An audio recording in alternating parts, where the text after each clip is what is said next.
This is a podcast of Scripps Institution of Oceanography at UC San Diego. To learn more about how you can support Scripps, visit us online at scripps.ucsd.edu. On Saturday, February 27th, one of the largest earthquakes in recorded history struck in the middle of the night near Concepcion, Chile. It took the lives of nearly 500 people and caused widespread damage to the country's central coast. Many of the casualties from that night were not directly caused by the earthquake, but by the tsunami waves that followed. For hours after the quake, tsunami waves 40 feet tall or more pounded coastal communities and islands offshore repeatedly, sweeping people out to sea and shoving even large vessels inland.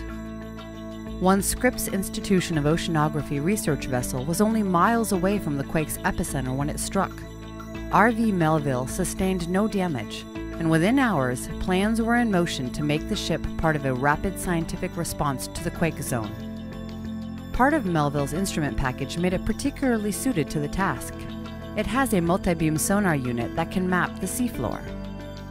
Scientists wanted to know what caused the tsunami and if there was an immediate risk of more tidal waves. The map could give important clues, and by chance, portions of the offshore quake zone had already been mapped by a team of German researchers years earlier. That would let the scientists create a before and after comparison. Thanks to a special fast-tracking process, the National Science Foundation funded a special research cruise that brought a team of American and Chilean geophysicists to the scene while evidence was still fresh. What the scientists came away with was data that had never been collected before. The ship was safely at sea when the earthquake struck, and almost directly above the epicenter at the time. So we were really fortunate in the sense that we had the assets in place. We had a ship in place that's scientifically capable of conducting the kinds of research that we want to do to better understand what happened during the earthquake. So I sent the first email off to NSF Saturday afternoon, local time. And Monday morning, I got the okay from them to begin formulating some sort of plan. That Monday is when Peter and I first started discussing what exactly we'd want to do. One thing that would clearly be useful was the multi-beam sonar on Melville, and they talked to me about the idea of doing a multi-beam map around the site of the earthquake, the submarine site of the earthquake, so that we could compare it to previous data and see how the seafloor changed. My interest was to go back to that area and use the multi-beam sonar system on the Melville, remap that, collect new soundings, the depths of the seafloor, and then work to compare those two to look for regions of uplift and subsidence. That seems like a very obvious thing to do if you're interested in how much the ground's moved during an earthquake, to go and make a map of it. But this has never been done before. There's never been a place with a prior multi-beam survey of the systematic sort that the Germans had done almost accidentally, and then a follow-up essentially repeating that after an earthquake.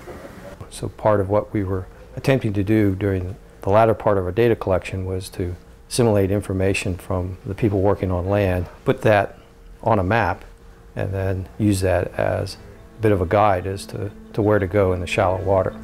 While the real-time sonar readings were critical, the researchers wanted to make longer-term measurements as well. They deployed several pressure sensor packages that will record changes in seafloor elevation over the next year.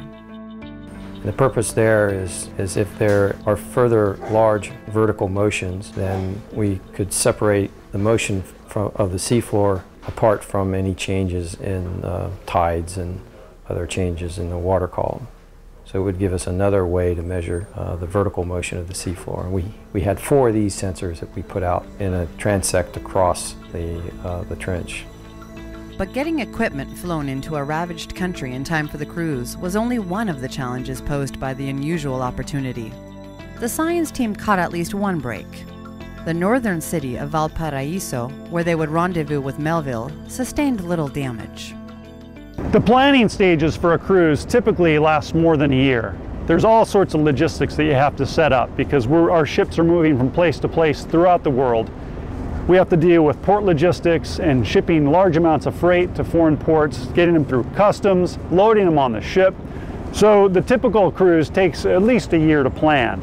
What we're doing now is we're essentially taking all that planning and compressing it into just about a week. Shipping is always an issue, and that's particularly difficult international shipping. And then you try to do it within 2 weeks, and then you try to do it within a country that's just had a major earthquake. So that was a hassle. With NSF, it was rapid in the sense of evaluation and funding. I'd give them the most credit to the ship's crew. You know, they were on a 30-day leg in the Southern Ocean, where they're not too good. They were looking forward to a few days of R&R in Valparaiso, which is a very popular port, and instead didn't even touch land, anchored out in the bay. We jumped on and said, let's go. And because we'd squeezed all the time that was available in the schedule to do the survey, the exact same thing happened when we arrived at Valparaiso. We jumped off and went and had a beer, and the crew stayed on the ship and left within a couple of hours for another 2-week trip up to Central America. So they were really above and beyond in terms of allowing this to happen. From my knowledge, most of the rapid responses have been to mid-ocean ridge events, where there's been some anomalous detection from the seismic network, and then a ship is sent out to look for recent changes to the mid-ocean ridge. So this is one of the first times we've been able to respond to a subduction thrust event. There is new information about how frequently and how large some of the underwater slumps can be in areas that are shaken, on steep slopes, shaken by earthquakes. So for that sort of geologic interpretation aspect, I think we can declare it a successful operation.